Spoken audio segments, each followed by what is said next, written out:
Yvonne, please introduce yourself. I hear you're heavily involved in the RAF Cadets. I'm the Assistant Programme Director for the National Free Wills Network. I do have a connection to the Royal Air Force in that my husband served for 12 years. Both of my children were Air Cadets, which is how I got involved, just helping out a couple of hours a week. And it's now evolved, and that was 8 years ago. And I'm now the Officer Commanding of the Squadron and the Wing Sports Officer. Oh, fantastic. Yvonne, how do legacy gifts make a difference to the sustainability and the long-term planning of a charity? Legacy gifts make a difference because when you speak to charities, it's usually around a third of their income comes in from legacies. At the fund, it's actually 2/3 of their income. It's also a reliable form of giving, especially during difficult times like COVID.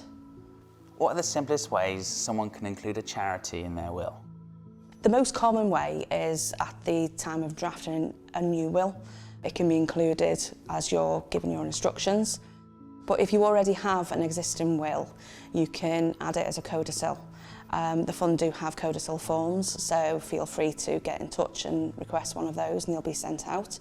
The other way is with the letter of wishes, although that isn't legally binding. It sits alongside your will, but it doesn't guarantee that the charity would receive the gift. Are there different types of legacy gifts people should know about? There's generally 3 main types of gift. One is a cash gift, so you can leave a specific amount. The second is known as a residual gift.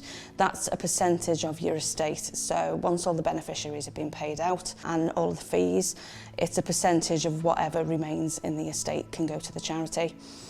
The other type of gift is a specific gift, and that's usually more like a property or some jewellery or a car. Do people need a large estate to leave a meaningful gift? Absolutely not. Every penny counts to charities, so whatever you can leave makes a difference. Many people feel intimidated or unsure about writing a will. What advice have you got? It's really understandable because it is such an important document, but it's probably actually simpler than you think. I think the first and most important thing to do is to make a list of all your beneficiaries, their names and addresses and what you would like them to receive, and also select your executors. And once you've got your list and you're happy with it, then I would proceed from there. How can people be sure that their gift will be used as intended? You can be sure that they use the gift as you intend by the legacy promise that the Benevolent Fund has. You can find that on their website, and it says on there that it will be used where it's most needed and it'll have the most impact at the time. Is it possible to change your legacy gift if circumstances change? It is possible to change your legacy gift in the future, and it's good practice to review your will after 3 to 5 years.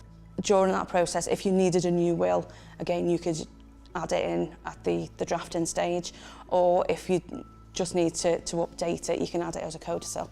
Are there any tax benefits to leaving a gift in your will? There are some tax benefits for those who are affected by inheritance tax, but what we suggest is that you seek professional advice from somebody like a financial advisor or a solicitor.